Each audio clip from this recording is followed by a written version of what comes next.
live. Apparently. Hello, everybody. Welcome to the Q&A. This is Role ConTROLL.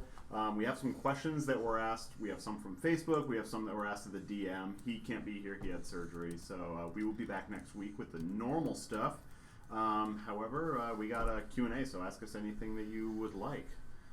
We will be checking chat, so you can ask us questions in the chat. We have stuff from Twitter. We have stuff from Facebook. We have stuff from Discord. Just ignore the fact that he's in the DM spot. He doesn't have that much power. Yeah, it's really Wick and I that Wick. I just went with it too. It's really Teddy and I that are the master of ceremonies over here. So, hence the hat. Yes, yeah. Apparently it's Wisconsin night. We're drinking Wisconsin beer and yeah. So why don't we start off with one of the DM questions? Yeah, totally. So Tyler answered. He actually answered one today, even. So that was exciting. Oh, you got around to that? So a couple that were specific to Tyler were so one was about so he creates a lot. This was one actually that I asked him. Was that he creates a lot of sort of original or heavily modified monsters, which I think is really rad. I think it's one of his biggest strengths as a DM. Mm-hmm. And I said where do you get your ideas and inspirations? And he said he's well, I'm a pretty creative person and I don't get to use it very often. So he puts it into his monsters. And he said he said he starts with something and he thinks what would be really cool, mm-hmm. and then he just makes up the ability for that to happen. Just makes up the mechanics that he'd like. Try to make it realistic, and then he also said that he Googles it to make sure it isn't just a accidental copy of something that somebody else has made up. Make sure it's not a Red Hot Chili Pepper accident. Last Dance with Mary Jane. Whoops. What? Nothing? No. Last Dance with Mary Jane is Danny California. Who is that does that? Is Tom that Petty. That's Tom Petty. Okay, yeah. They had to put him on the as a co-writer of the song because their song sounded exactly like Last Dance with Mary Jane. Oh no! So it's kind of funny, but I don't know. They said it was an accident. But what are you gonna do? They said he created the whole. All the creatures the hands on their eyes and the really defensive ones. Yeah, that was the so ones cool. That and they had so attacked. much personality too, right? He really thought out how they would express their emotions. One that kind of would actually listen to us, and so it was really cool. And I feel kind of bad because sometimes we have a goal in mind and we just go straight towards that goal. He evidently had a lot more planned for those creatures. So yeah, I saw that in chat. He said he had so much more planned for those creatures, and we just Yep, we're just nope, hammered. Well, to be fair, we had a reason to be a little one we were carrying around Baltar's corpse all day. And that thing was heavy for somebody with a strength 6. Let me tell you. Oh, you should have let me help because I'm strength 6. Wick didn't notice anyway. Wick didn't notice anyway. I actually have a question for you. Okay. This comes from Facebook. Sai is a 200 to 300-year-old elf. What has he been doing all that time? Was he always a rogue? And when did he start roaming non-elven lands and why? And before you go too far into this, I just want to say to everybody, players get to decide how much of their characters they're going to talk about in this. So Ryan might decide that there's certain things he doesn't want to talk about, and we've left that up to each individual to decide where that line is. So just FYI. Yeah. So I'm going to do this from the perspective of what everybody else knows because, again, I don't want to give anything away. Okay. But what I would have told the group and therefore the viewers is that, basically I was in Elven Lands until I was in the 80s to 100, basically late teens or so. And there was a whole thing with my family, I'm not sure if we've really gotten into this, but it's not really a secret, but my mother died in childbirth, and my father was kind of exiled just because he ran into issues with his grief. And then after that, I was kind of, learning how to be a thief took obviously a long time. I was learning from a bunch of master thieves. And then I started to use those abilities that I gained from training with these people by going into roguish groups like the Emerald Enclave, and kind of got in with a bad crowd. What? So yeah, to be honest, it's not I know that's not a whole lot to give you, but yeah, a lot of it was training to be a thief and stuff with his family that that I just told you guys. Don't want to get too into it because some of that will be revealed throughout the streaming, I assume. I want to hear like a silly story of like hijinks that he got up to that are not like spoilers or just like something silly that he did. Like sometime like maybe a heist went wrong or like something went badly, but like silly. You know what I mean? I feel like there's fodder there. That's what happened in Ilion. I was actually caught in a heist. Yeah. Trying to rob the royal family of Ilion, which is why NBD. I don't know how many people remember this, but this is probably 8 episodes ago that we were in Ilion. Even longer. So long ago. It was like 10. Yeah. So long ago. Yeah. So I was only 360 years old then. But yeah, I actually tried to rob the royal family, got caught, fled town. This is a very common occurrence in my learning to be a thief. I obviously learned from mistakes. It turns out that life sentences given to me by humans pass very quickly for an elf. But yeah, so like I stole from the royal family, and that's why I don't know how many people remember that episode. But when I went to go see my criminal contact, is what they call it in the thief book. He was like, "What the hell are you doing here? Like you are not supposed to be here. I don't want to be seen with you. Get away from me!" Like people were pretty standoffish because. Yeah, I think you also rolled poorly on that to see how. I did, I think your charisma check did not go very well. Which is funny because I have a pretty decent charisma. Better than Wix.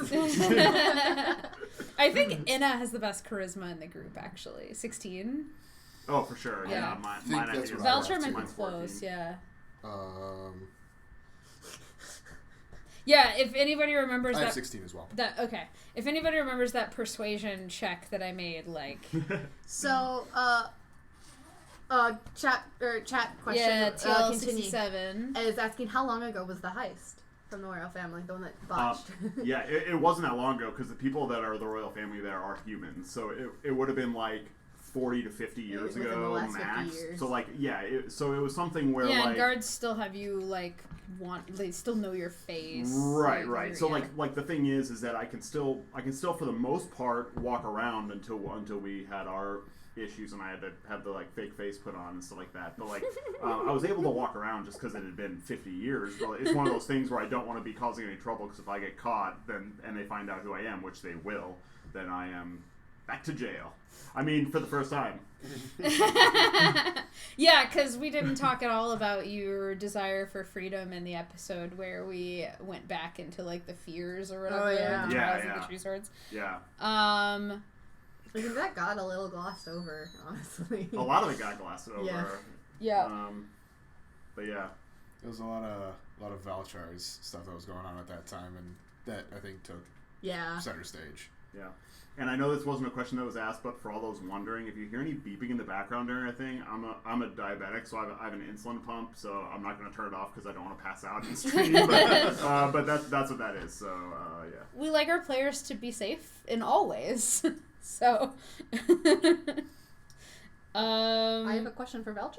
Yeah, go for it. Oh boy. From the Facebook again. Feel free to answer or not. What was Velcher before he became a cleric? He pretty much was. So. I think I might have been in this. So he became a cleric early on. He was like in his teens. Trying to think as to how much, because that's some stuff that I want to keep hidden. Because I think it's probably the most interesting Does Velcher part. have secrets? I know, right? Oh, no! Scandalous. Yeah, at some point I might need to actually pull out my stuff and be like, wait, backstory. What do I actually know? He essentially was just kind of a troublemaker. He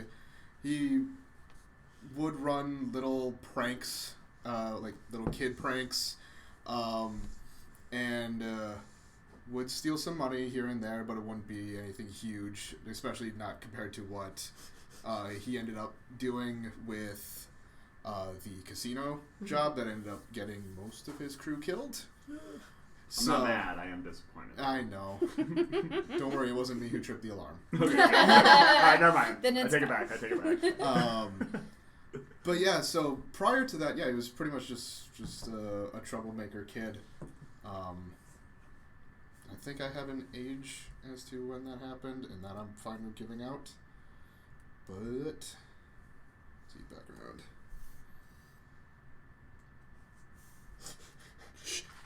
Yeah. Quick vamp a little bit. Okay. So one of the other questions we received, and I can't remember if this is TL67 or Noxor, so sorry, but asked, what is Dan up to now? Hero of the beginning of the campaign. That was not TL67. Okay, then that was main character. Then of it the must have campaign, been let's be Noxor then. honest. I can't remember. Somebody asked, "What is Dan up to now?" And he said, "I'll read this word for you because it's pretty funny." Tyler responded with, "What isn't Dan up to? Since he already won at farming, he may be looking for other opportunities in the world. There's a pretty good chance he will resurface." Oh no. Dan the man, the hero. Hopefully of he's the not a first- hostage at that point or something horrible like that. It's gonna be one of those things where like you never should meet your heroes or whatever. So Yeah, like we're gonna go back and suddenly he's just gonna be gonna the tax collector dude that followed him. No! Oh God, please! I never want to see that character. I again. never You're want so to see him good in again. combat. Oh my god. He was so potent in combat though that he's gonna like get into a fight with us and just get like instant killed or something like Yeah, that. We're right. no, Because he's Dan. like, I think he's like a guard, like Yeah. CR like 1/4 or something level. A small town guard, you know. by the Yeah, way. like he's not. He's basically militia. Yeah, he just had Tyler's rolls back in him Yeah, up. yeah. So right, exactly. yeah. So, Velcher was 23 when he became a cleric. So, it lasted a little longer than what I was remembering. Mm-hmm. But yeah, pretty much prior to that, there's a bunch of stuff that will come out in-game at some point. There'll probably just be a huge lore dump at some point. And I know we have a rough age estimate, but I don't know if it's been said on stream. About how old is Velchar now? Velchar is Just to currently, kind of give you a... I think he's in his 50s is what I have him. That's what you've been saying, yeah. I think it's either his 50s or his 40s. Definitely not what you think. No, I don't know. So, He's 43. do people know how old Wick and En are? I don't know if that. Wick has said something about kind of referencing her age. I don't know if I've said specifically that she's 33. Yeah. Yeah, 33. Anna has referenced being in the Emerald Wolf for a decade, which is just about true, give or take. And she's about 34, 35. Right, no, I've had this realization that Wick is technically the youngest in the group. Yeah. Is that young for... So, as people know, I'm pretty new to D&D in general, so I kind of know my stuff and some other stuff that's come up, but how old do half-elves typically... Human lifespan. Are they human lifespan? More. A little bit. A little bit. Maybe like 120 or 150, something like yeah. Yeah. Okay. So, but they reach adulthood at like the same time. Yeah, okay. Whereas Tieflings Wick are the is technically, by her race's standards, still considered a child. Adulthood is 35. Yeah. So 'cause that's why I gnomes say are, she's like 19. 200, 250 years? She can live up. Yeah, she can live up to 300 years, I think. Okay, Yeah. cool. Which is why I say Wick has said that she's roughly the equivalent of a 19-year-old human. Yeah, so Velchar is actually far and away both the shortest lived overall and the most matured into his lifespan of any of the four characters. I might be, because elves live to like 800. Tieflings are like 80 800, though. so I'm basically the equivalent of a 40-year-old. Yeah. So, you're I guess close to pretty close. Yeah, I guys are. I think the PHP specifically says like 80 years for Yeah. Tiefling. Which you can tell because of how mature Sai is. I mean, it comes out. It's pretty clear you spent like 200 of those years essentially being a sneaky frat boy. Pretty clear. So Come at me, bro. Since you brought up the Emerald Enclave with your age thing, Yeah. a question from Facebook is, what is the Emerald Enclave and what are/were the Emerald Wolves? Sure. So, for those who aren't familiar, the Emerald Enclave is actually like a canon organization that WotC, Wizards of the Coast, created as part of, I don't even know what edition they were created in. They've been around for a little while. But they're definitely in 5e, and you can pick them as like a faction that you're involved with. And I think originally I was just kind of inspired by them. We were still sort of figuring out like where the world would be. We were still building things. Tyler was still building out the world. And so it just sort of ended up being still the Emerald Enclave, despite the fact that we're on a completely different like universe. But that's fine. That's the nice thing about D&D, right? Little You can peek behind the I do it all wrong. curtain. Yeah. World building and character building at the same time. Sometimes, Not easy. sometimes that stuff kind of happens. And so the idea behind the Emerald Wolf was that it was a more radical sort of offshoot of the Emerald Enclave. And one of the questions on here is like things that inspired your character. So I'll go into that a little bit more later because the inspiration for Enna is very much organized around being part of like a more radical group. But the way I saw it was that she joined the Enclave originally, and inevitably as organizations grow, gain structure, they gain allies. Sometimes they make compromises or things take longer to do. And you see this sort of throughout history with a lot of radical or semi-radical organizations and how they sort of moderate over time.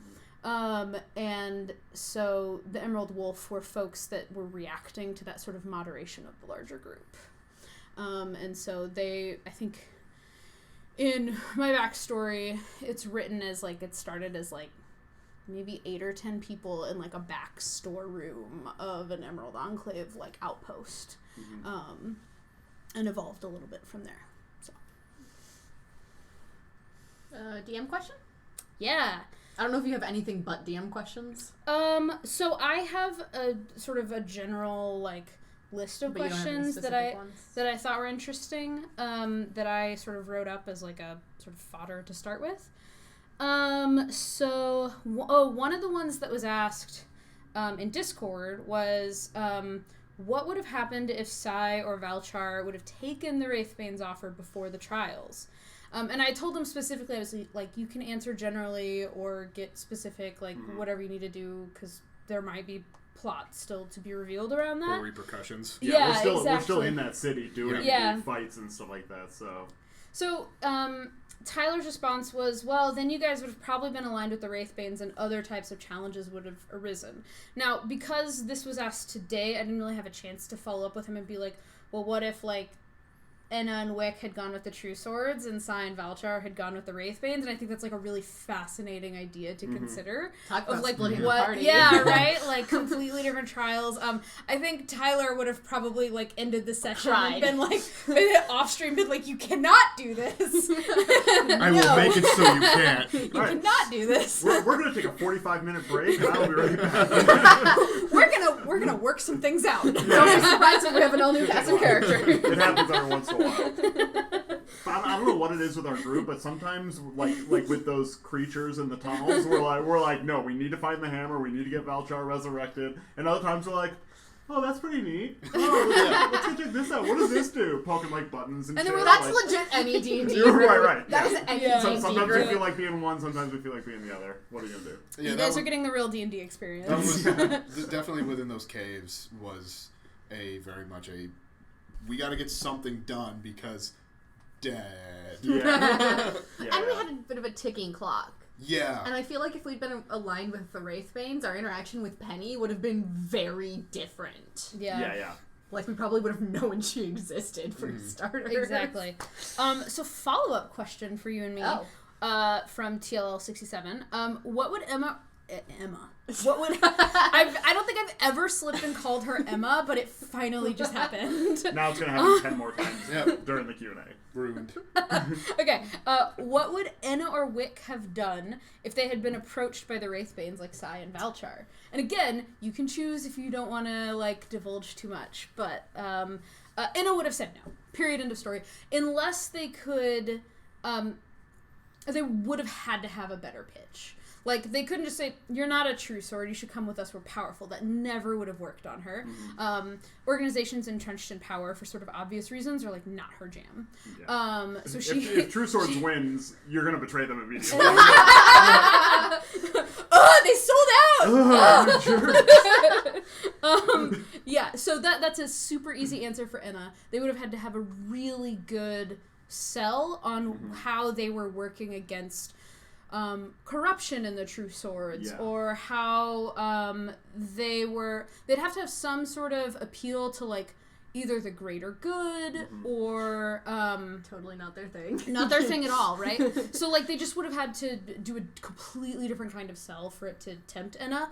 If they had successfully made that kind of sell, yeah, she might have. Like, it wasn't morality holding you back, is kind of what you're saying. It just wasn't a very good deal. No, it would have to be a morality-based argument. But Enna's sense of morality is not going to line up with whatever the law of the land is usually. She's not just like wantonly breaking the law for no reason, but she's chaotic, right? Well, yeah, everyone has their own sense of justice. Yeah.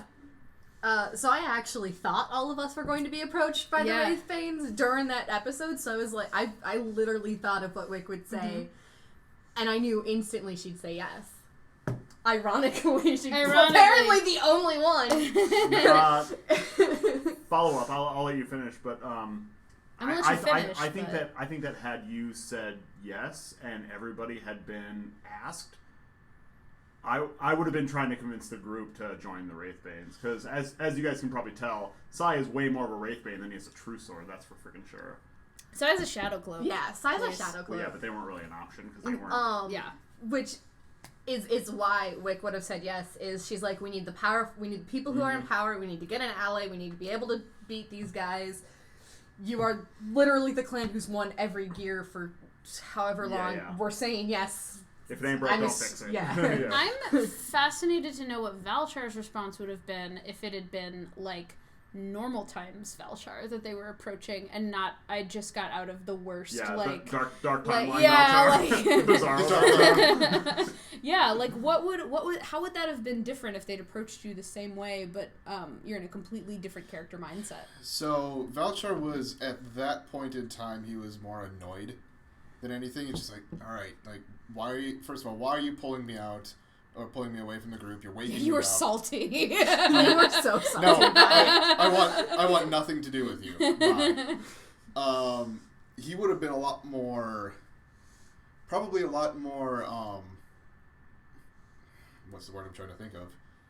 Political with it. Oh, political. So he would have still said no, but he probably would have let them talk a little bit, see what they had to offer. That way he could then use that information and pass it on. He would have also told everyone that... I still think that all the other characters don't know that you were even approached, because I know we brought it up. I said it last session. Yeah, it was said last session, and that was the first time. I specifically said it also twice so that in case there was something that was wanted to be brought up, I gave that opportunity. Yeah. So now, as far as I know, everyone in the group knows, right, including Azanar. Yeah, I think Azanar was there. I think before I was gonna say something, but before I could, we got into the fight. Yeah. So that might come back. I have to rewatch the episode. Yeah, and it's really funny because I get a lot that people say like, how is Sai evil? Because technically I am like borderline chaotic and lawful evil. Like, I have my own set of ideals, and I'm not afraid to kill somebody if they go against them. It hasn't really come up because we haven't had a lot of, like, you are fighting this enemy, but are they really the bad guys kind of thing. You know, we like, most of the time we've been like, here's a winter wolf, like kill or be killed. Here's an evil god. Here's an evil god, kill or be killed. You know, like the options have kind of been laid out. And you know, as a you know, if survival is your number one instinct, it's been a pretty easy, survival and selfishness, basically. Yeah. Like what have you done for me lately is kind of Sai's motto. Such a good song, by the way. But I mean, like it's kind of funny because I haven't really had the opportunity to be like, all right, we just saved this like pseudo evil person, so I haven't had a lot of opportunity to kind of bring that out. But I'm loyal more to the group than I am to any specific group of laws, you know, or anything like that. So, obviously. Two things on that. The first time I heard people go, wait, Sai's evil? was after the True Swords trial, where you literally killed yourself over killing the kid, or what I thought you were going to do was, like, take the knife and, like, throw it out of the cage in hopes of killing whoever was commanding you to do that. Yeah. I think that a lot of that was, like, Sai's motivation, he's not evil in the way that we as actual people, not characters, see evil. He's evil in the sense of like I'm gonna get mine, and in that situation there was really no winning, because like as we didn't really talk about afterwards, but like when the alternatives to me are like kill a kid and stay in jail forever, or have the kid kill me, I'm like, I don't want to stay in jail forever. I'd almost rather be dead. Is really what was going through his mind. Like, I don't know that I'm being let out of here if I kill the kid, so it's really not worth it to me. So that's kind of where Sai's head was at during that whole thing. Which leads me to what I was going to say next is there's a modified version of the alignment going around wherein they say evil is I do what's best for me. Yeah. And I think that's how you play Sai as evil. Yeah. And then the chaotic is like, it's determined on a case-by-case basis. It really is. Yeah. Well, and it can even change based off Sai's mood or like my mood as a player. Like you have me have a bad day at work before going into a situation that we've already been through, and it can play out totally different. You know, it's hard to completely separate yourself from your character, and that's kind of the nice thing about D&D is, you know, you don't have to. You know, so it is kind of interesting how I feel like people don't really think of Sai as evil, but he's his own version of evil, I guess you could say. And I do think you're right that we haven't really been given the chance to really show our alignments. There's not a whole like, all right, make or break, time to make a really hard decision right now that isn't like, well, one is clearly good, one is clearly evil. The only one I could think of would be the penny thing decision. Where Velcher was just adamantly against it. Yeah. Being the only good. Yeah.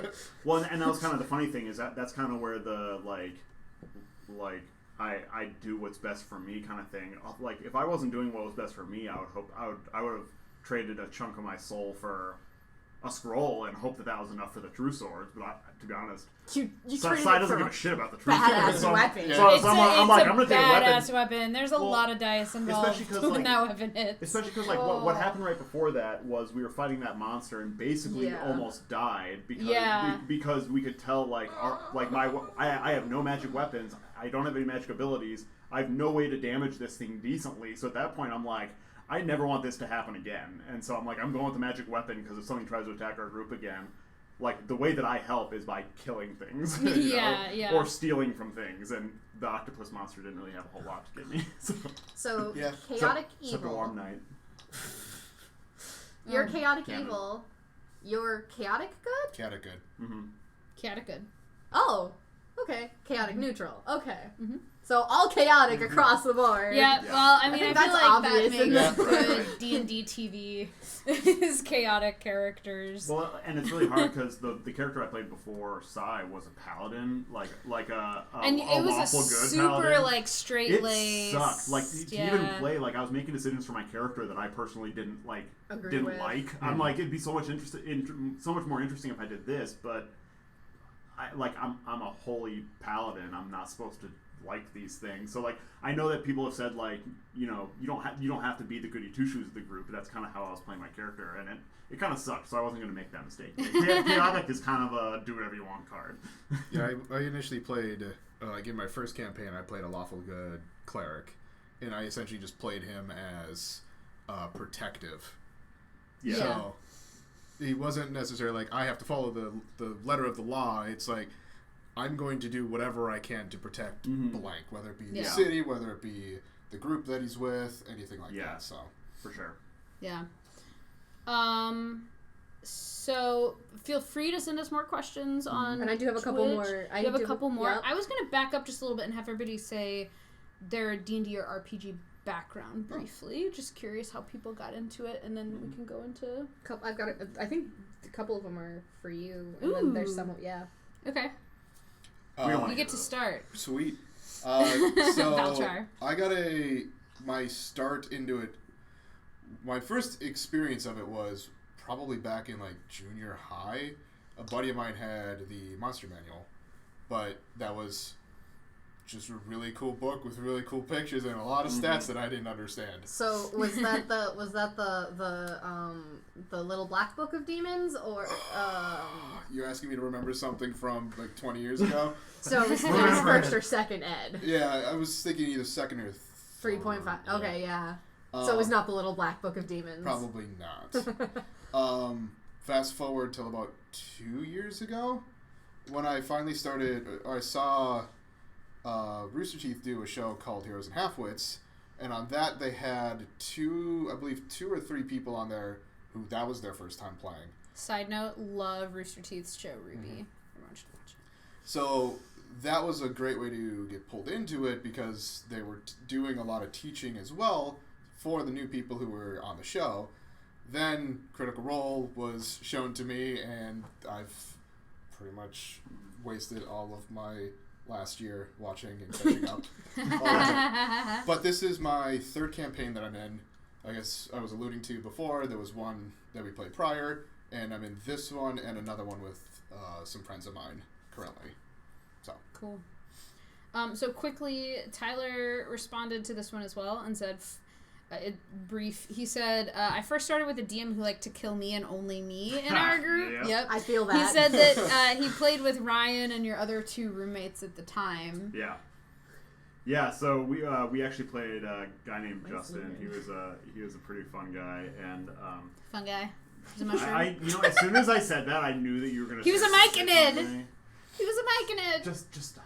Just stop. I played a long time. I DM'd for a long time in the Underdark. Yeah. I'm very familiar with Myconids. So this guy. To be fair, what Tyler decided not to say is that he did make some decisions that would basically lead to somebody being killed, aka like jumping out of a boat in the middle of a hurricane.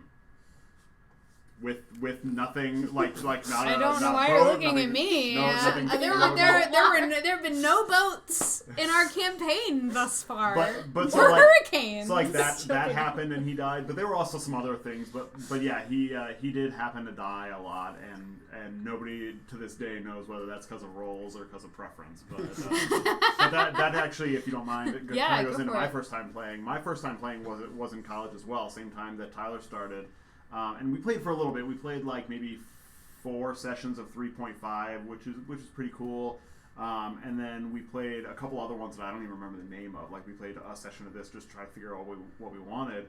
But what people can't see right now, over that no. Yes, so what people can't see right now is that we're actually playing on a Warhammer table. I play Warhammer a lot. We could probably show a little bit of the Warhammer stuff. I mean, you could lift up. Yeah, show the dice jail that the thing we're using for the dice jail. If we could pick up like one thing and show it, maybe. So like scenery, we got like a bunker. This is what we use as our dice jail. So when whenever we a dice is misbehaving, back when we played here, you pop it open into the bloody mess that is the dice jail. I never looked inside, or I would not have put my dice in there. The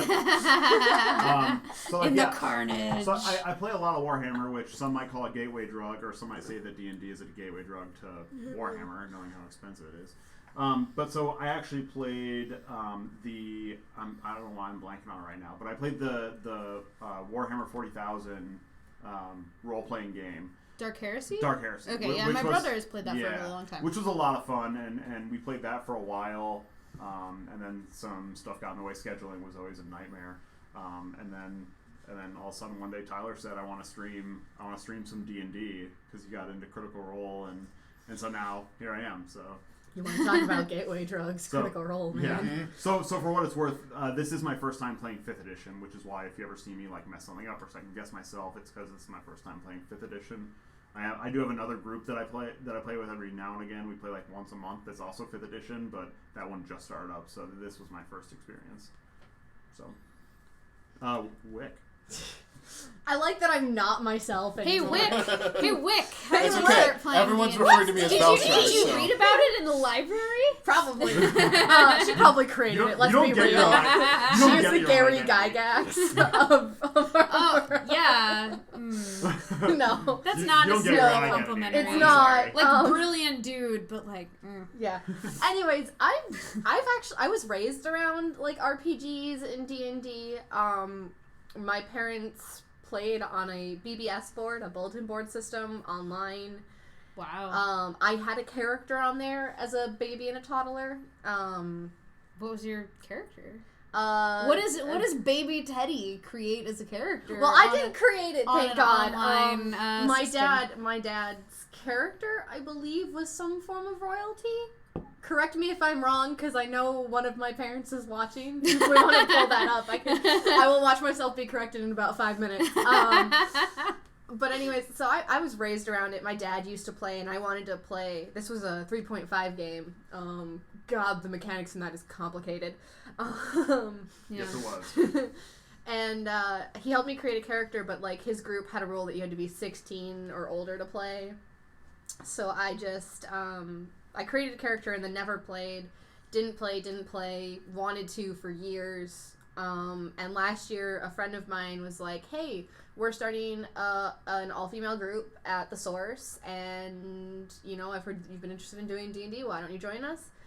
And I said, sure. I asked for recommendations. So Shield Maidens was the Yep, what got you. Okay. I've only been playing D&D since August of last year, so a little over a year.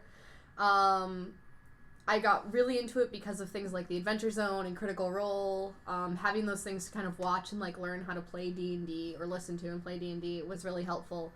I now play in this campaign on Tuesdays. I am off and on going to Shield Maidens as I can find time, and I play in a Saturday morning campaign. And then I now DM 2 other campaigns. It's very similar to my schedule. My life is pretty much work and D&D. So Excellent. I'm looking forward to the break of not D&D next week.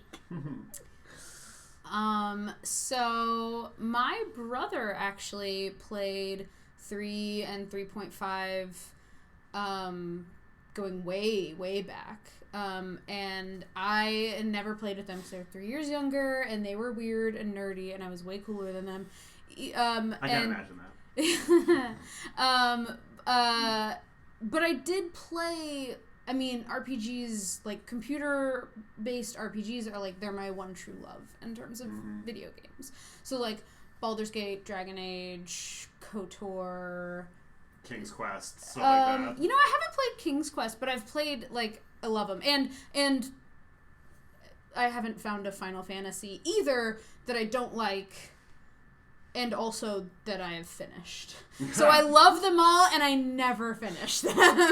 It's a very particular love. What? Do you actually finish a Final Fantasy game? I never have. Possible? I never no have. Not even 7?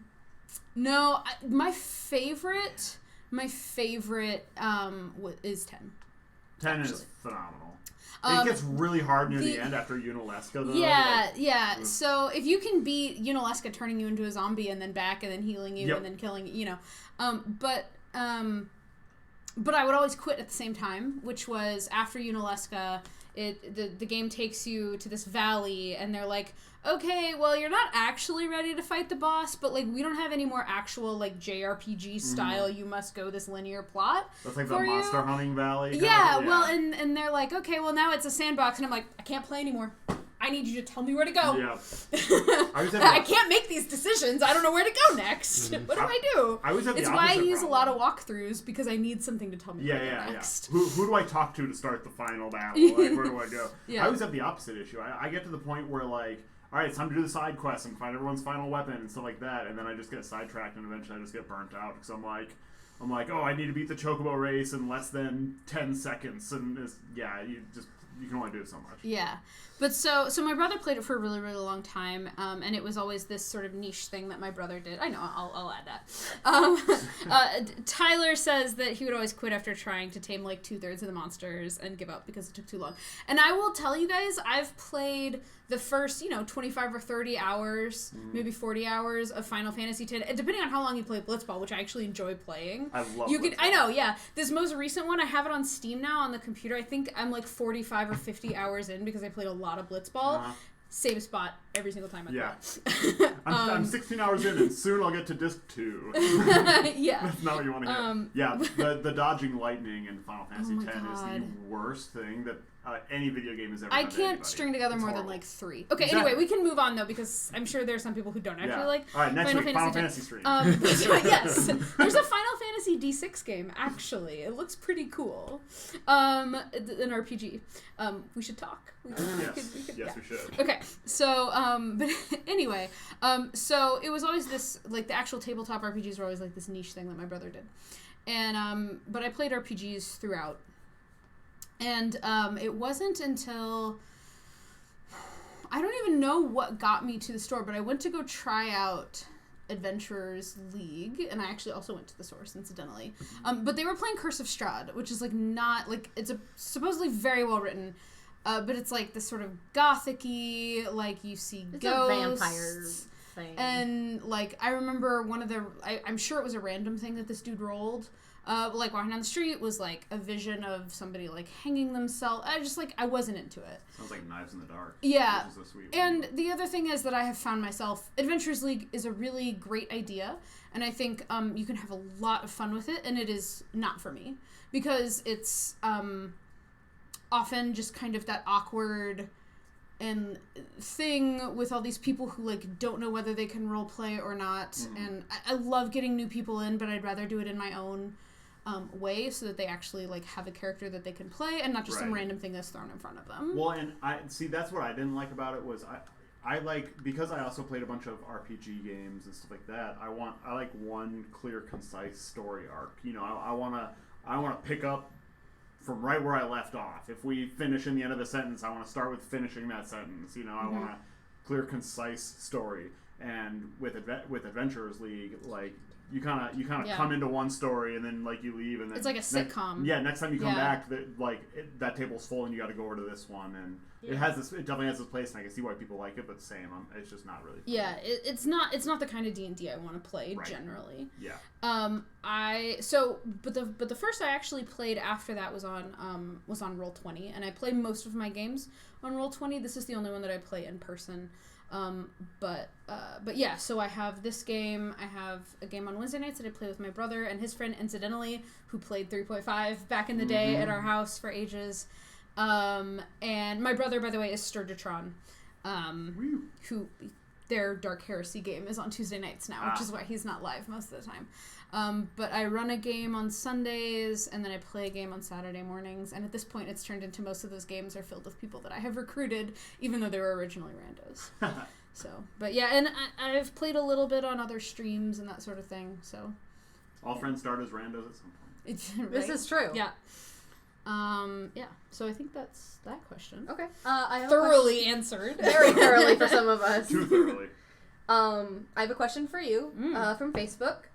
On Twitter, you had a tweet with your character picture and a bit of a description of Enna. One of the things that you said was that she misses her ex. I know it's a girl. Yeah. She, one of the people who got killed during the prequel session or before or after that, or are they not actually dead? Again, this is a character question, so you can answer what you want to. So, she doesn't know what has become of her ex. Her ex's name is Vari, and she was another member of the Emerald Wolf, and that's, I think, all that I'm going to say. But it is an unanswered question. And it happened before the prequel episode, so... You killed her! No! It's one of those things that gets handed off to Tyler and go, here you go. Yep. I got a few of those. Yep. I have a couple very specific things where I was like, here's the thing, there's this character, they were important to her, don't know what happened after this point. Yeah. So, it's an unanswered question, and I hope we'll find out. Because I would actually really like to know. Well, there are some things that I I want to know what's going to happen in Wixback. I'm like, come on. But she defo misses her ex. You've brought her up a couple. She's brought her up a couple of times in game. She pops I up. think, She pops up occasionally, randomly from time to time. So this is a me question. Yeah. Piggybacking off from that, does Sai know your ex? Or was that before Sai came along? It was before I Sai. came along. You probably have heard about her. Yeah, some. you. In the prequel session, I think you talked about her a little bit, like in passing. Yeah, but that's about it. So I don't know if the prequel session made it perfectly clear, but Yeah. after what happened there with the whole group dying and Sai and Enna running away, they lived sort of on the lam, running from safe house to safe house for like 6 months or so together, alone. And so I feel like they probably got pretty close. Yeah. And Sai probably knows a lot about Enna. I'm not sure how much Enna knows about Sai, TBH, but. That prequel session was essentially you guys meeting. Pretty much. Pretty close to it, yeah. You were the newbie. Mm-hmm. Yeah, I was the newbie in the group, and we got attacked, and which was weird for us because we came in as completely random characters. We're the completely random characters that probably couldn't survive the session. I'm so sad. I love Darcy so much, though. Darcy could still be alive in that case. Oh, I really hope Darcy... Seriously, if Wick dies, I'm gonna straight up be like, can Darcy just... Can I bring Darcy back? Yeah, could there have been a back exit out of that cave? Lyndon was the introduction to the nose breaking. Lyndon was the one that got carried off by a giant, Yep. never to be seen again. But yeah, Darcy was unknown. Yeah. that was a failed throw or failed roll, I think, to break into a house. Yep. And, like, the door just came and knocked him. So yeah, that was the introduction for the running joke now of Valchar getting... Yeah, Valchar's nose breaking. Every time somebody rolls a 1, you break Valchar's nose. So we've talked a little bit about this, but who is... I just decided I was going to ask a question. No, that's fine. We can bounce back and forth. Okay. We'll ask every other question. Who is... so this is one of the questions that I wrote, because I am genuinely curious. Who is one person or character that inspired you in character creation, and why? So fictional, real, whatever. I can go first, because I have that answer very much prepared, if you guys... I pretty much do as well. Okay. So Enna is very much inspired by Angela Davis, and the Emerald Wolf is very much inspired by Black Panthers and the Weather Underground in particular. I have read some of Angela Davis's writing, and I find her to be absolutely brilliant, and would highly recommend her writing to anybody. So she will open your eyes. Valchar, the character, was very much based on... his look is very much based on, for those of you wrestling fans, the look of Jimmy Hart, the Mouth of the South. The jacket, when I sent the artwork, or my ideas to get the artwork done, I was initially saying use him as the inspiration for the hairstyle. Well, when it was done in sketch form, the jacket came with it, which was the Hart jacket. And I was like, this is great. Yeah. So that's become a thing, and that's become even more ingrained into Valchar's personality and his character as it's gone on. Mm-hmm. It's like a jacket mood ring. I like when you get like all dark and brooding, or well, like turn usually upside down. It's for stealth. Yeah. Usually. His mannerisms, as much as I am not the most charismatic person, he's very much based on Paul Heyman, once again another wrestling manager. So that's where the story with him managing Cavaro came into play. Mm-hmm. And the story that I had told to Wick with the heist, that was very much based on the Ocean's 11 movie. Made perfect sense as a way to get a little bit of trouble brewing. It was the thing where he pretty much took on too much, or he thought he was able to take it on, but ended up Hubris. It was too much, and it gave an excuse to meet Cavaro, essentially, or at least to know Cavaro. Yeah. At some point. And actually, I want to add something real quick to what I said. The particular reason why I was inspired by some of the some groups that were sort of in vogue at their largest and at their most prominent in the 70s was because that was definitely an era of activists often living together or having... I mean, the Black Panthers eventually got big enough that they had multiple headquarters, but they had headquarters that were like residential. And the Weather Underground, I mean, they kind of all lived together. There was a lot of that culture of people living together in service of that really strong, passionate belief in whatever they were either tearing down or building up or both. And I, like, that appealed to me, especially in the world of D&D. I thought that would be really cool to have that sort of residential sort of group living, not necessarily a commune, but, like, obviously it lends itself to that atmosphere as a background for somebody who was building a bit of a chosen family. And you've heard her several times refer to them as, like, her chosen family. She has a family. They're around. And, like, she doesn't have, like, a terrible relationship with them or anything, but she has, like, this chosen family that she agrees with. They have to be dead. This is D&D. The most dangerous thing to be in D&D is, like, a hero's family member. Yeah. Oh. I don't think I've ever made a D&D character whose entire family has died. Or has been, orphaned. I had one that was kidnapped, but none that have been orphaned as in, like, their whole family died. I've just decided that is not a route that I wanted to go down, and not one that I particularly felt like I could emulate effectively. My character is a little bit strange because every every game that I typically played up until this point, I always played the like big muscular smashy guy. You know, either like I played an orc warrior in WoW, and I played a smashy paladin. That's what I play in video games. And, like, yeah. So like that's what I always played, and I wanted to switch it up a little bit and kind of be a sneaky character. So I decided to be a rogue, and then personality wise, kind of like a slightly more. It was kind of based on Cade 6 from Destiny. You know, in terms of like the kind of silliness aspect of it, and then I just figured you're a 300-year-old elf. You have to be kind of broody at some point, right? Like you have to, like you have to have seen some shit. You have to be a little bit edgelord. Yeah, for sure. So, yeah, I just kind of worked at it. What's that? Just a little Zavala in there. Yeah, a little bit. Although not the self-righteous part. So, yeah. Wick actually came about because for Christmas last year, one of my group of friends, we decided to do Secret Santa, and one of my friends got a beautiful journal for me and a set of these red dice, and I'd been watching Critical Role for about a month at that point. I'd listened to all of the Adventure Zone, and I really wanted to create a character for the first time that wasn't built to be the best of their class. Which is, I mean, like, my bard character has just straight up, her starting stat in charisma was a 20. Yeah. She is the greatest bard type of thing. My paladin character is very good at his religion and stuff. So I wanted to create a character who wasn't that. Optimized. Yeah. Min-maxed. Yes. It's fun to play, especially for your first few times, but then once you've built enough characters, you're like, I want to do something different. And so I went with that. And I had been, because of Critical Role, I'd really fallen in love with Scanlan and Pike, who are gnomes, for those who don't watch Critical Role. They're gnome characters, a gnome bard and a gnome cleric.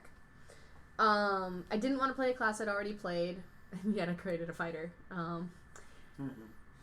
She's my second fighter. She's the only one my fighter is the only one I have more than one in. But I knew I wanted to create somebody using this set of dice, and they were, like I said, this beautiful red set. And so she's a little bit of Hermione Granger meets, like, Buffy, kind of. Nice. She's very Gryffindor, and I did not know that was going to be the case when I created her. No, and it turned out way more Hufflepuff than I was expecting. I would have thought it was like Hermione and like Dobbin or whatever his name is, Dobby. Dobby? Oh, the truth comes out. You spilled the tea over there. Am I the one that got that? I mean, Dobby, yeah. We got that. So I wanted to create a fighter, somebody who, like, that's why she's this, she has the past of the librarian, because she has read about all of these heroes. The Hermiones, me, as a kid, I read all of these books about knights and magic users and all this amazing stuff, and I wanted that to be me. Hey, big surprise. Knights don't really exist anymore. Not in the way they used to. So Wick decided to go be a fighter, and that's she kind of just came from, like, the bookish characters that I read and the knight characters that I read about as a kid, and my kid self being, God, if I'd been born 300 years ago, I would have managed a library and gone off on adventure. Tyler says your new wrestling name should be Dobby. No. Yes. No. Fiery Librarian Dobby. So, Fiery Dobby. Dobby the Fiery Librarian. I guess I forgot to go into why I created the Tiefling Trickery Cleric. For those of you, I had this character created before Campaign 2 of Critical Role. Sure. So when they did the introductions, I was like, oh cool, Jester is Valchar. Great. But I wanted, because I had played the I forget, it's not the heal domain, Life domain? Life domain. Life domain. I had the Life domain cleric, and I'm playing a barbarian as well. So I'm like, kind of want to play another cleric again, because I had only gotten to level 4 with that other character before we kind of just dissolved. And I'm like, but I don't want to do a life domain. So I started going through all the different domains, and I saw trickery, and I'm like, that could be a fun one to play, which is why he's super squishy. And I did go through to kind of figure out what would have been the better race to go with a trickery cleric, and then I saw the tieflings, saw some of the abilities with tieflings, and I was like, that to me, that race fits a trickery cleric. Mm-hmm. So that's kind of why I moved into that. Mm-hmm. But yeah, it was not because of Jester. Sure. Similarly, Enna's quirk. So Enna got created back in December. Enna's quirk was gonna be that she was really into romance novels, and then that became a centerpiece of the second campaign. And I was like, well, I guess I don't know if that's a thing anymore. I'd have to reconsider that. So she might still be into them. We'll see what happens. They haven't been in a city long enough to like explore. It's because Hey, like, Wick tried. I mean, Explore the red light district. we Tried. didn't. Yeah, exactly. Like we didn't get a chance to go to a brothel. We didn't get a chance to go to a bookstore. So, and I missed out on several things in Ilion that she would have done. I think there's a lot of stuff in Alien that we could have done had we not gotten Run out of I this. tried. I city. tried so hard, and that stupid tax collector. Oh my god. Wick was actually created on January 1st. She was my first character of 2018. Nice. Because I had gotten the dice the night before. Awesome. So, Cool. yeah. Actually, piggybacking off from your question, I have the, and again, specifically saying this because the full question is one that I know you're not going to want to answer all of it. Sweet. What does your character truly feel about gods? Do they follow any? And if so, what gods do they follow? Oh yeah, that last one. You have to say it. Nah, pass. Hard pass. We were not given a specific, like, these are the gods you can pick from. At least I wasn't told that. I, again, was not a cleric I think it character. was kind of just... It was pretty open. yeah. Wick does semi-follow a god. It is a dragon god, because she was raised in a dragonborn city, and it's, I am going to screw this name up, because I'm terrible at it. It's, H-L-A-L. It's a dragon deity that, of humor and storytelling. Her symbol is an open book, and favored weapon is the short sword and claw. The reason I picked her for Wick is because she's against, like... It's because she's against bullying and, like, controlling You're the biggest government. bully in our group. I think that's Valtar. Fact. No way. Brutiest, yes. But bully. Honestly, Well, bully might actually still, based on everything that's been done, you could argue. Yeah. The thing is like, Wick was bullied by her youngest older brother. She's the youngest of 4. Mm-hmm. But her youngest brother...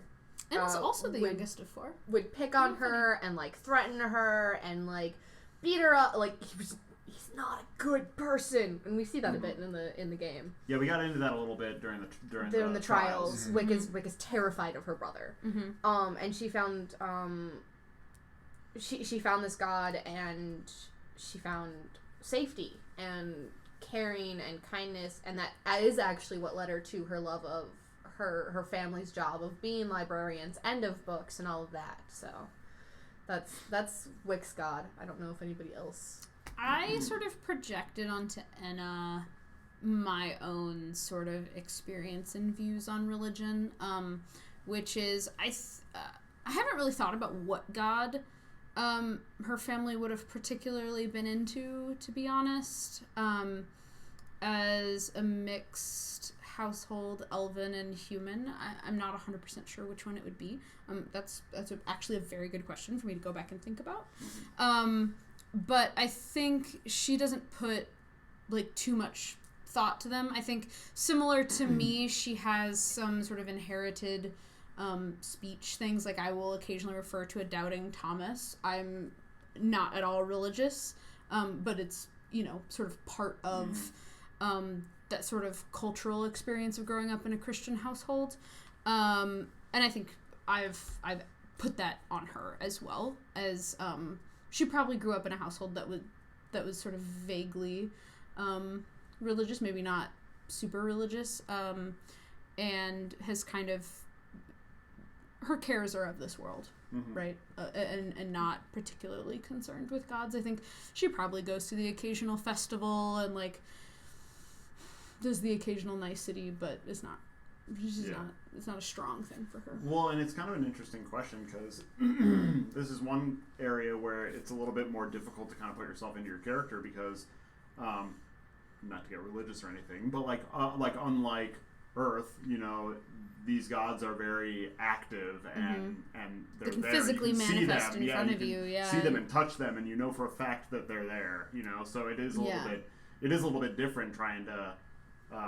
Trying to make those two kind of come together. Yeah, I think that D&D is very specifically built to sort of atheism isn't really a thing. Right. You can be agnostic, or you could be like not care about religion, but like there aren't really any people that don't believe that the gods exist. Right. It's whether or not they believe that the gods help or are still matter part to of them. You might be pissed at them and just not follow them. But, or you might not care, but right. you know they're there and you know they have influence. Right. Which is kind of where I think Wick falls. Is she's like, this is the god that I worship because of growing up with it and like the protection that it offered me. But beyond that, she doesn't know. She doesn't know the extent of gods beyond what's in the books. She has a pretty decent religion score. She's read a lot of religion texts, but like in terms of seeing that tangible proof, she hasn't gotten that. So, how much do you want to answer? Pretty much, a lot of it's going to be what's already been said and maybe elaborating a little bit. But obviously, he believes in this god. This god basically found him. Due to situations that were happening in his life, this god found him. So obviously, when something like that happens, you kind of just fall into it. But that was really the only thing that he had as a direct contact, essentially, until what happened in the campaign, which was the manifestation. The queen. The slap on the wrist. Yeah. Get it together. Get it together or get the fuck out of my religion. So, at that point, and I'll say this because this was a discussion that Wick and Valchar would have had. When we had met, the discussion was, obviously you're a cleric because... What god do you follow? Yeah. What god do you follow? And he initially started off saying, well, Bahamut. I thought he said Tiamat, actually. Tiamat. Yeah, he said Tiamat Sorry, first. sorry. He was hardcore trolling. Yeah. Basically to be like, no, just get away. Then said what city, which that's going to be a secret between you and I. Going to be or already is? Already is. is. Currently. I don't think we even know that. But like, it is outside. also a Dragonborn city. So with that knowledge, the current guess, I think, is Bahamut. Yeah. At that point. Yep. Wick has asked about other ones and kind of narrowed it down, but is keeping to Dragon after finding out. Did not start there, but after finding out the hometown, has been keeping to Dragon deities. Yep. Pretty sure not hers. Well, and this just goes to tell you like how much I personally have played role-playing games versus D&D, because every time I hear the word Dragonborn, I think of the Skyrim theme song.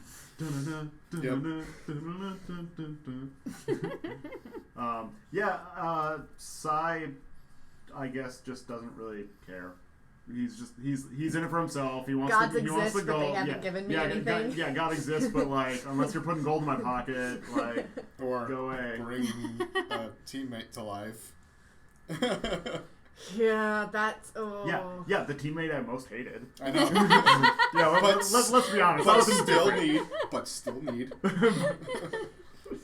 Well, you heal and stuff, I guess. So, yeah. It's not that they haven't played a part in his life, or just he's kind of a brigand. He's in it for himself, and so going along with the whole scared of not having freedom thing. I'm guessing that Sai would be a little bit off-put to have to follow a certain set of ideals that aren't his. Even if they match his pretty closely, like giving something up giving up a part of Sai is not really kind of part of his MO. So just not really part of his deal. Except to get his magical sword. But that's to get a thing. I think if Enna were to find a god now, it might be along the lines of Tritherion, the like chaotic good god. That might be an Eberron god. It's definitely a D&D pantheon. I don't think it's the Faerun, the like standard Forgotten Realms pantheon, but is very much about like individual freedom and liberation and that sort of thing. I think if Sai was to find one, it would be Asmodeus. Troll. Or is it? One of the biggest things to Valchar's backstory is who he worships. So that is one of those things that you are keeping close to the chest. Yeah, that would be. He would expose anything else before he exposes that. Well, and that kind of brings up an interesting point, because what people don't really realize, because we have put out 24 or 5 episodes at this point. In game, we've known each other for like a month. Or 2 months, or Not like somewhere on there, like 5 or 6 weeks. So like we haven't known each other very long. So it's not like we spent. I haven't done the math, and I know people have. We spent roughly like 4 or 5 days in Weldstone with the going to the goblins and then back, and then we went to Ilion, which took 2 or 3 days. We were not there long before we got literally run out of the city. We were only there like 3 days, and we got run out of the city. We were on a trek that was supposed to take 3 days. Yeah.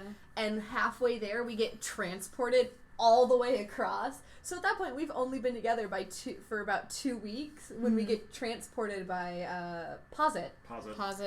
The mysterious the gnome. So in the stats where we're at, we had, because this is about, I think, episode 8 or 9 that I finished. Hold on, we can pull it up. We keep going, but yeah. So we're on the way to Ilion, and the trek from Weldstone to Ilion is 2 days. So, and at this point, we've known each other for a week. Yeah. So when going to Ilion. It's been 7 days. And then it was about 2 weeks, I think, for the trek to the Dwarven City. No, because I'd rolled. In total, probably from Ilion. Yeah, we fast forwarded from the farm. Yeah, we fast forwarded from the Yeah. So in total, I think it was about 2 weeks. So at this point, we've been together about 5 weeks in game. Our characters have we've only known these two for about 5 weeks. We've been together a month but prior, so 2 months roughly, and then we're like 7 or 8 months before game, or including game time. Which is interesting. 6 months before the game, give or take. Which is interesting when you think about it, because based on how much time we've spent together, like it isn't that surprising why we still have secrets from each other. You know, I'm sure that there's a lot of things. I think that Sai, which this is kind of ironic, but I think the group thinks they probably know the most about Sai, just because he, like, despite the fact that he's always kind of being a little bit secretive, and like they might not always know whether he's telling the truth or not. Like he has like, and this. I think Enna might be the most honest. And this isn't really a spoiler or anything like that, but I basically have like one big secret. Like that's kind of my thing. I'm not hiding like oh, I don't want to tell them this. I don't want to tell them, like they know what to call me. They know basically my background with Enna, and you know, so like I'm not exactly hiding a lot that any of the other characters would know about. We're just not digging into it that much. I mean, like, I was kind of thinking the same thing about, like, I feel like Wick is a very open book, seemingly. I know personally she's got a couple of big secrets that she hasn't been very forward about, those that she's hinted at for a couple of you. Yeah. Oddly enough, not you. We don't spend enough time alone. There's a reason for that. Wick is scared of dying. Again. Do we have any more viewer questions that we can get? I do have one more. This is one to all of us, and it's, if you were to have one thing, what would it be? It can be anything from all knowledge to a vampire sword. Is this in character or out of character? It doesn't specify. I'm guessing in character. It doesn't specify. Who asked? Do you know who asked? It was posted by TLL67 from Noxwar. Okay. I'm guessing since they said a vampire sword, I'm guessing Well, that's I mean, not if, in it game, could but be a I thing guess like it if is you as could well. have any D&D item for real, what would you have? Right, type right. of thing. Yeah. Wick would probably go for the all knowledge. She's one of those people who believes that knowledge is power. Full thing is power corrupts. Study hard, be evil. I'm trying to decide the central tension between Enna's like morality and her personality is the division between like, is she doing something for the people around her or for her, like for her group, or is she doing something for society, like greater society? And that is one of the central tensions in her decision making. Well, yeah. I mean, Wick's got the whole thing of like, her initial response would be all knowledge because she wants to learn more, but she also wants, and like it's been shown in game, she covets. She wants that goddamn sword. She wants things that are going to be stronger and help her protect the people she cares about. So, yeah, I mean, I think on a personal level, Enna wants some closure. I mean, that's the emotional desire is closure on a couple things, both of which we've touched on. But I think in terms of like greater world, I think the fall of the Empire, replacing it with something that she believes in more. And you know, in the classic tradition of like sort of a radical activist, I'm not sure she exactly knows what that would look like, but she knows that it shouldn't be the way it is. You know. So. Is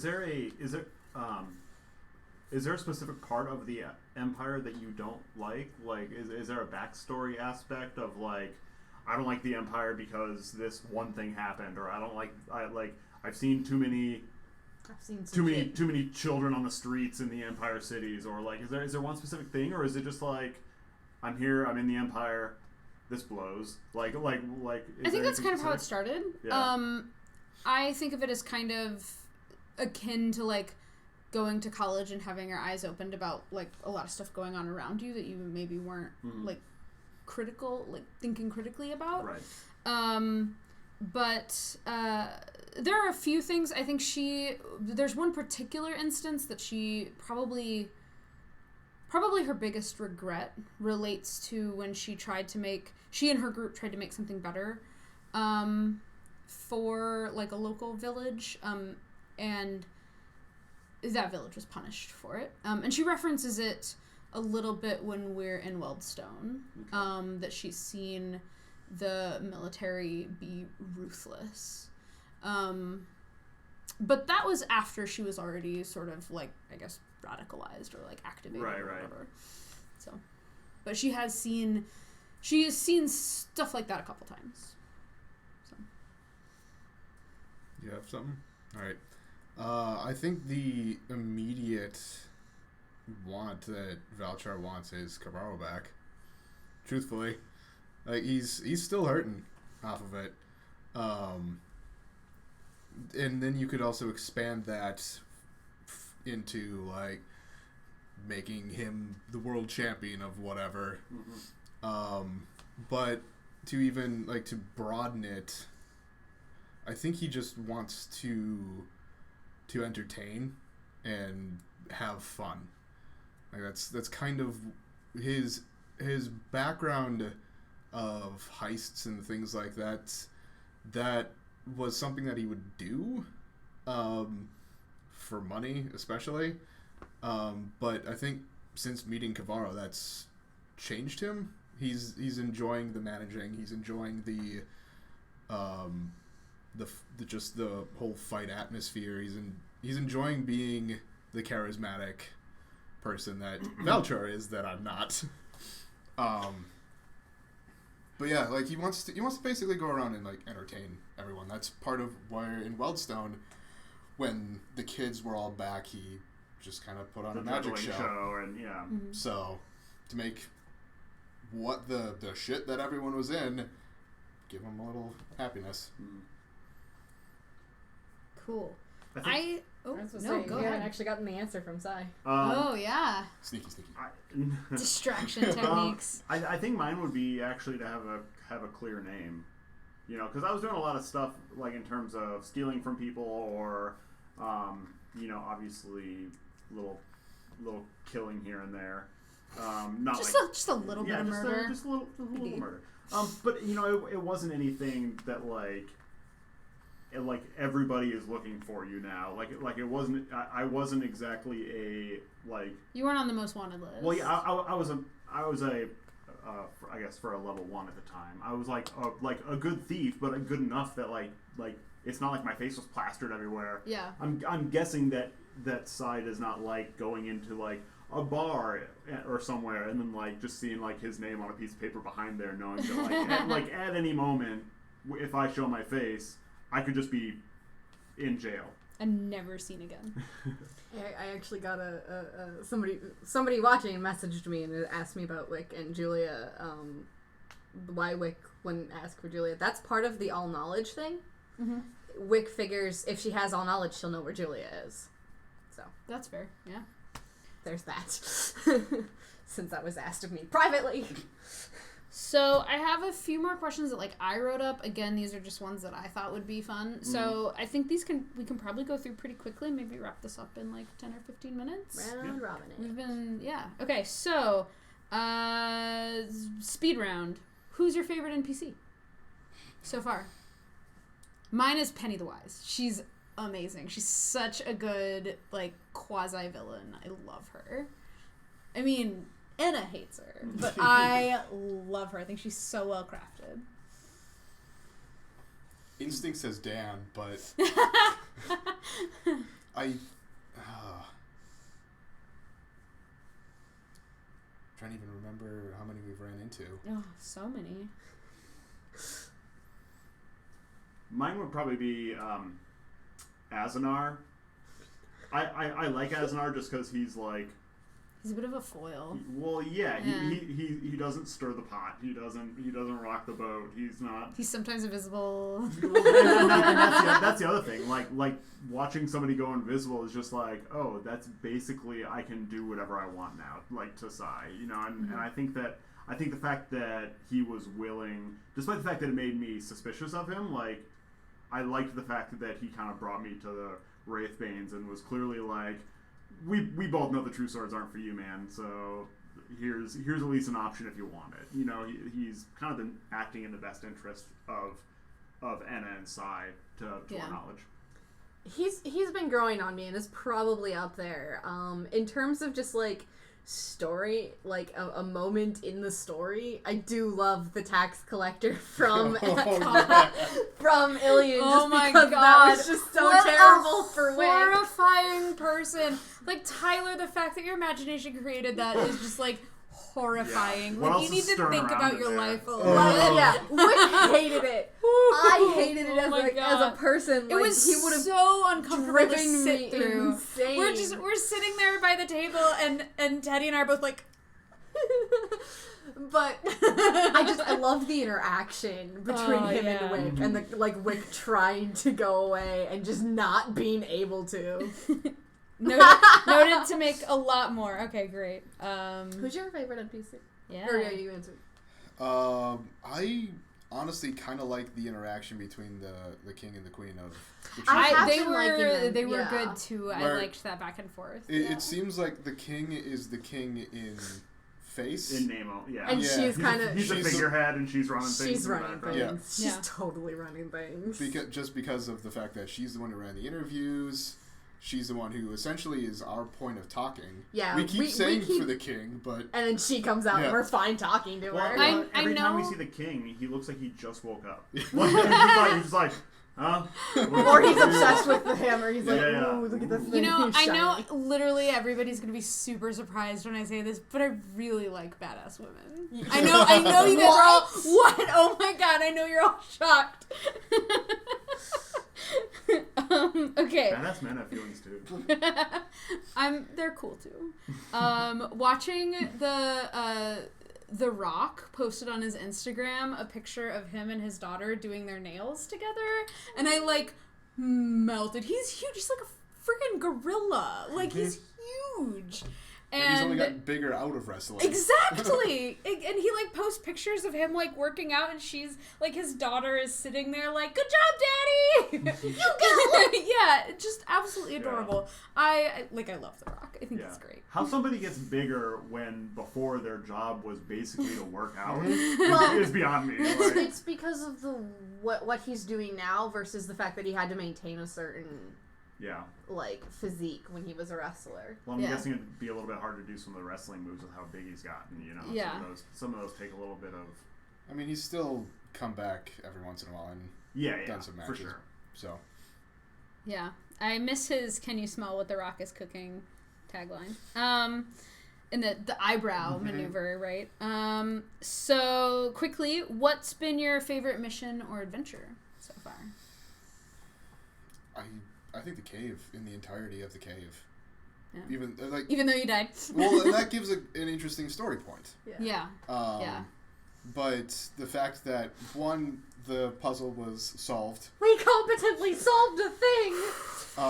The freaking reflections, man. Those, it's not the hand monster. Because the Handsy. That's a oh yeah, Handsy, yeah. Handsy, yeah. Because then there was the other one that he created there's later. Penny's hand monster. Sloth hands? Yeah. So, and you had... That was his slant hand. Sloth arms. Sloth arms. You had...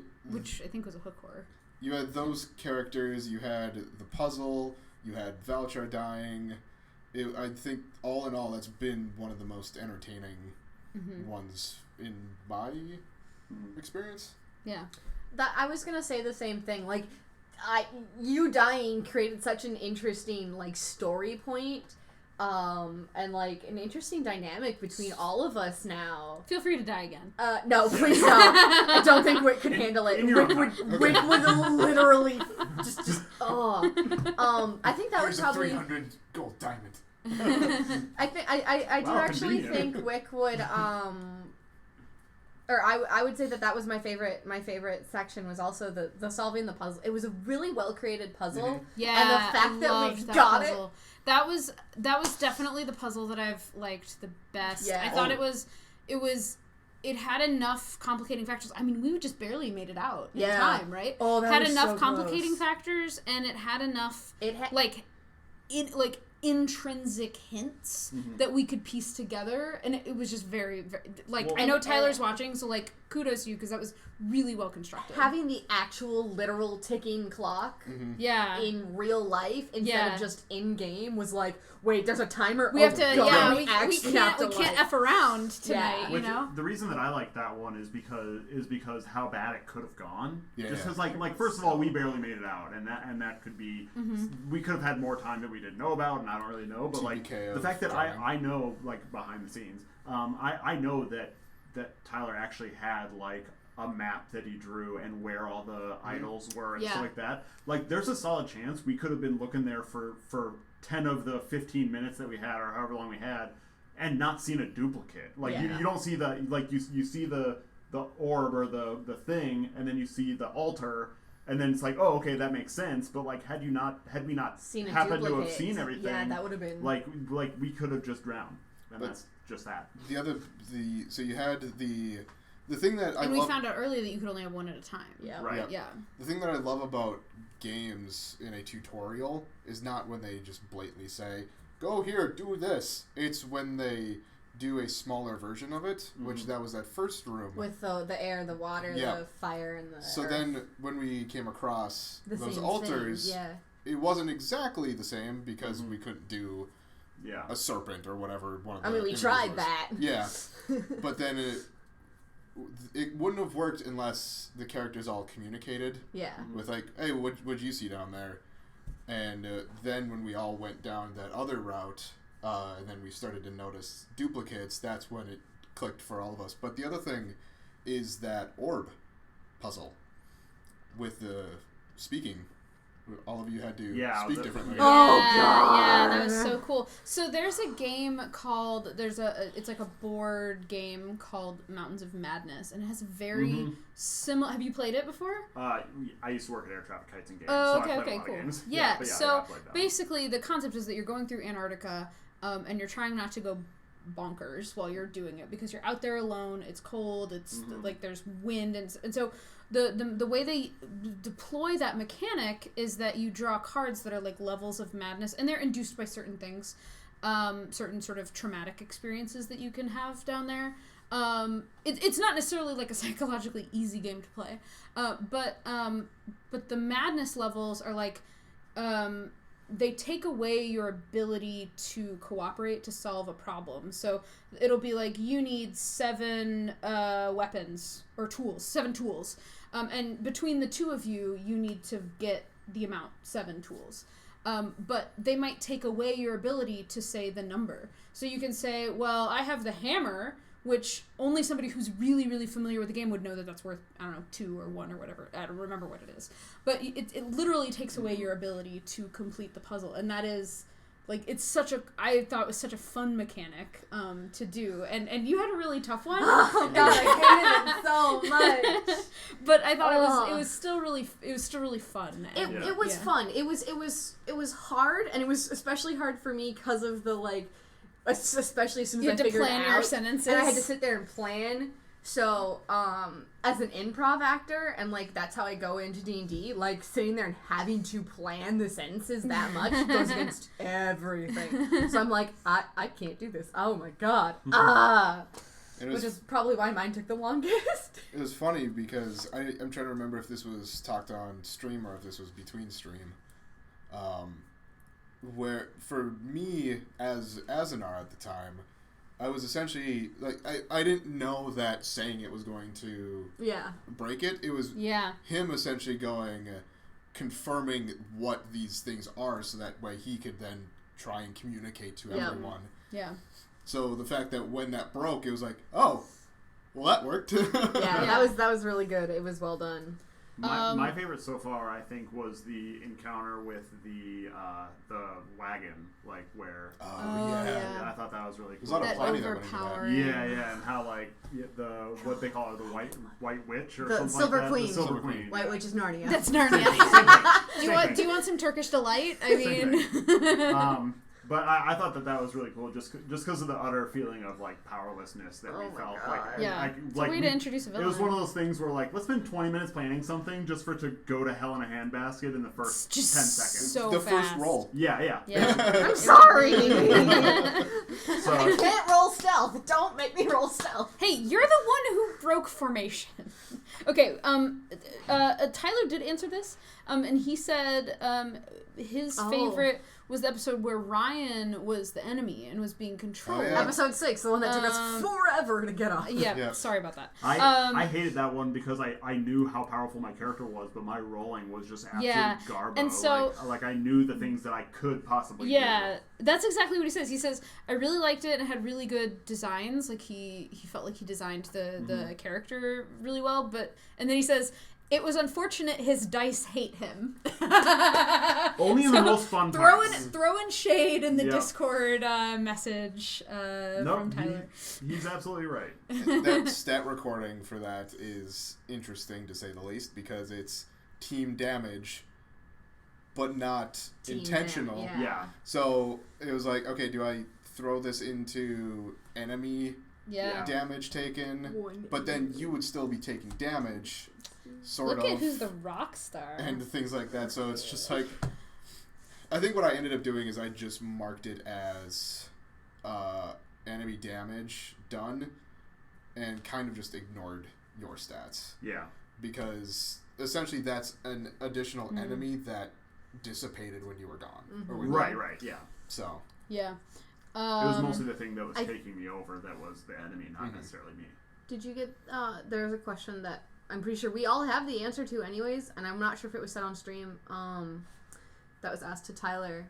If Velchar hadn't cast Darkness, what would have happened with the purple light on the opponent during Wick's third fight? It was the third fight, because I missed the final round. Yeah. Did Tyler answer that? Yeah, I think he answered it on stream. Even. Okay. Which it was on stream, that it was just him healing himself. Yeah, he was healing himself and just he was a paladin, so he was laying on hands. And then he was just going to heal himself and like walk storm off. Yeah. So both Velchar and Wick overreacted. Tiny bit. What? Because Wick was definitely Understandably. about to, Okay, Right. okay. to I cast think X. this is a really good place to end it. If that's if Mhm. you guys are good, unless We you normally want to take our ask break any here. other questions. Valchar, why do you hate me so much? I mean, Oh, I don't know. actually, if we you want know what? That could be. We spent a long time hashing that out on stream. Yeah. No, We actually, it hasn't really come to an end yet, though. They haven't. Yeah. No. No. It hasn't, there's no, like, firm resolution. It's on pause right now because I just revived. Yeah. No, the biggest thing is he sees the what seems to be consistent attacks, and he doesn't like that. Yeah. Which is funny then when I find out later, going back through the episodes, Ooh. Wick stabbed Valchar in the back Well, for way more damage. I was gonna say, I think that, like, me as Sai has stabbed you, like, twice, and for, like, a And then damage once each as or a- something like that. But it was where that damage was Yeah. both times Yeah, it was at crucial points. don't get me was wrong. where I Yeah. was about to go. You have timing. That's for certain. Yeah. Okay. I actually, really quick, Tyler did Yeah. fully answer, and I liked what he said. Yeah. So in question to the darkness thing, he said the guy was going to full life heal himself as the other people were coming in and storm off himself because he doesn't need help in his mind. So yeah, Which I think pride is a that's a thing. good character little character Detail. bit. Yeah. Mhm. So Also, TLL67 says when I watched the part where Sai was controlled, the way I saw the dice rolls was that Sai was protecting himself but trying not to hurt the party. Yeah, because it was No, that's not it. no. Right. But well, it was, that's not the intent behind what was happening, but It was the we can dice. say the It was roles the were dice. doing where that, where yeah. the dice were, the way the dice were speaking were essentially you Maybe were we're dodging fighting it. everything. Yeah. Yeah. Yeah. But you were not able to attack us. Well, and I think if I remember correctly, I hit Wick once and brought Wick down to like 5 health or something like that. Yeah, like in, like, a shot. one hit. Yeah, Yeah, so, and then, when like, I hit, never I hit hit again. hard, Mhm. but I just wasn't hitting that often. Yeah. But I was borderline untouchable for a large period of that fight. Yeah, and I guess I could say this too. So the whole point where Valchar started to go way downhill, that went a lot further than I was expecting it to go. But the way that I was playing it essentially was with Cavaro leaving, that made him very angry. And then when the following day was the caravan fight, and then that scared him completely. Like when you have those two major extremes in feelings, Yeah. he literally like he broke. Yeah. He became completely unstable. So I was rolling wisdom saving throws for any time, basically every morning. So basically to find out if he had slept. Mm-hmm. And the self-imposed DCs with that were, if he rolled a 1, he took a point of exhaustion and didn't sleep at all. If it was a 4 or a 2 to a 5 or something like that, Yeah. it was, he didn't take the point of exhaustion, but he essentially was useless the next day. 5 to 10 was a lot of the time he was just tired. 10 to 15 was he was fine. 15 to 20 was essentially he slept great. And Which then I think only happened once, if I'm remembering correctly. There was only one night during that, and it was one of the ones we fast-forwarded through. yeah, well, yeah, because it kind of like offset each other. And what I had done too is I was marking tallies because if I got to 5 days in a row of negative Yeah. rolls, I was going to take the point of exhaustion there as well. Then it got to be like just so long of that and having to put myself into that mindset. Because Valchar and I are pretty close, different stats, but I kind of play him like I hope a elevated version of me would play. That got exhausting. Yeah. It put me into a really bummed mood on the way home every time. Mm-hmm. And it ended up being like, something has to change here. Yeah. So as much as I love that storyline, Glad it's over. I am glad it's over, and I think it came to a great resolution. So, Yeah. figured I kind of owed a little bit of explanation because I know that was where a lot of people were asking questions during Yeah. the Stream. streams. Yeah. Mm-hmm. Which it was a good narrative, but I can see how that would be taxing. I know that it was taxing on me trying to play a paladin who was goody two shoes when all I wanted to do was go stab people.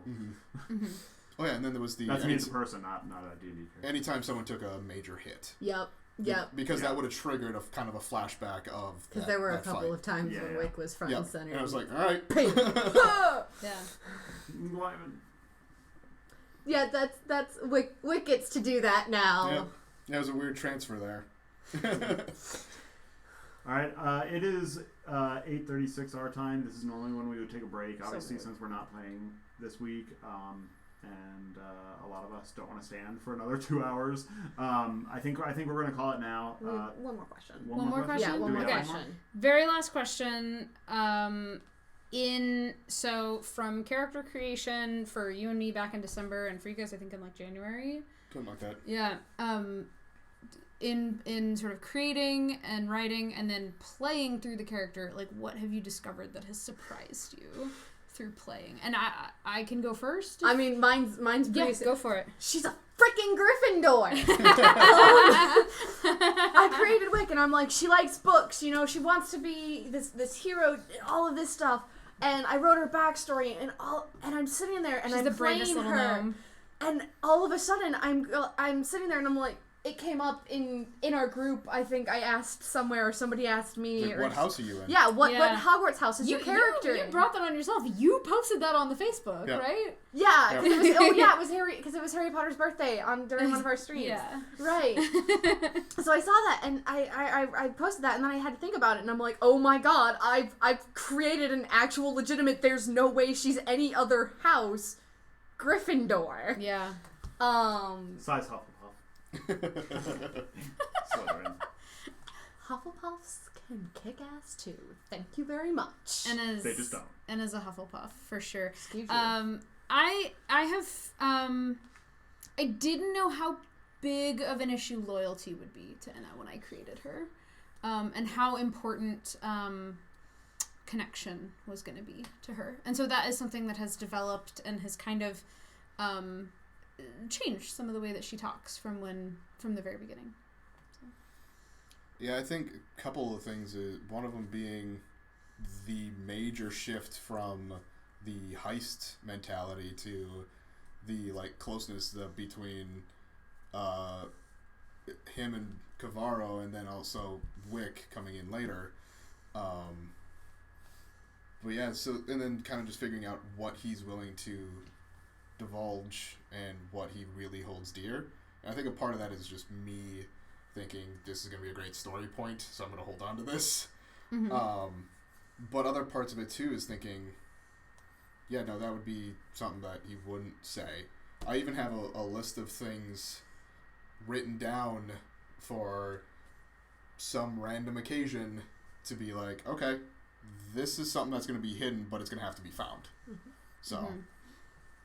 I think the biggest thing that has surprised, that would have surprised Sai and surprised me is, when I kind of started when we started the campaign, obviously with how our backstories have been, I would have thought it would have been easier to be in a group, but I know for a fact that Sai has come pretty close a couple times to just straight up ghosting out. So I think part of that is the group you've ended up in. Right.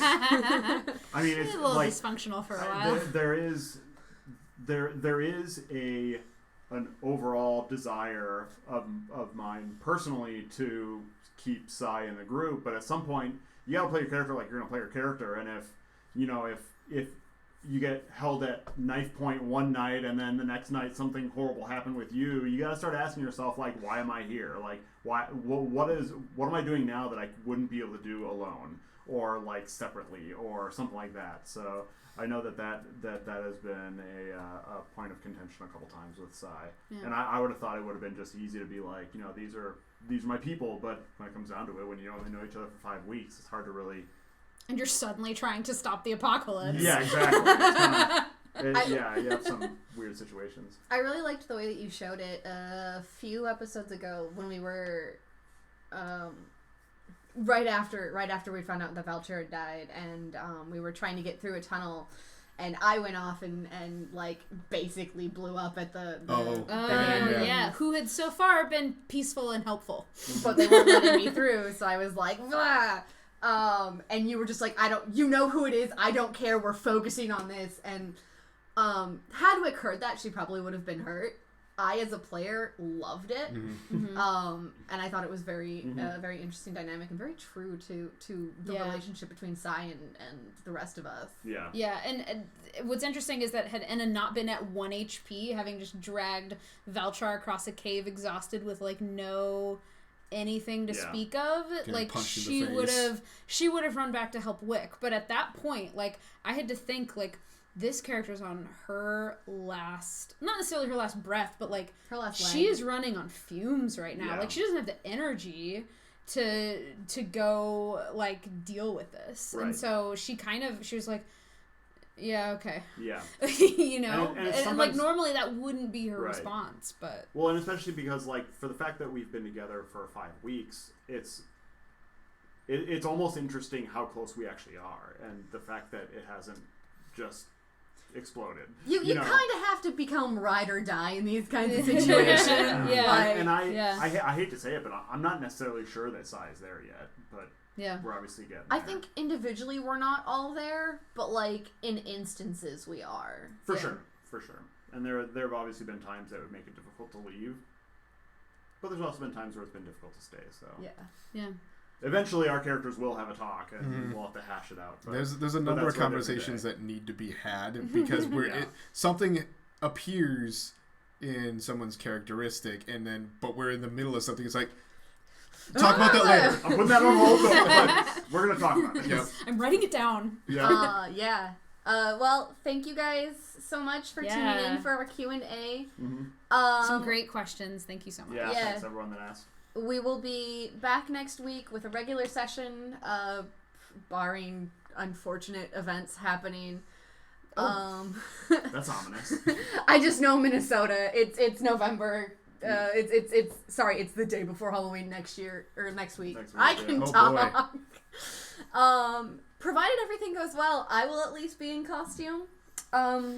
And we also have that Friday. We have our charity stream. Yeah, let me.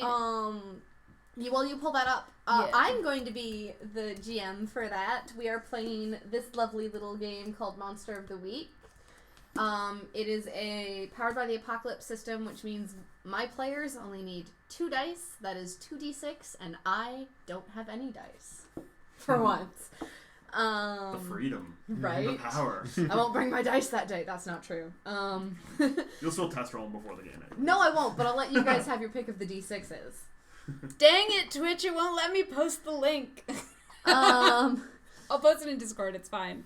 My players are going to be making their characters soon for me. I'm very excited for this game. Yeah, we're gonna sign off, and several of us are gonna create our characters.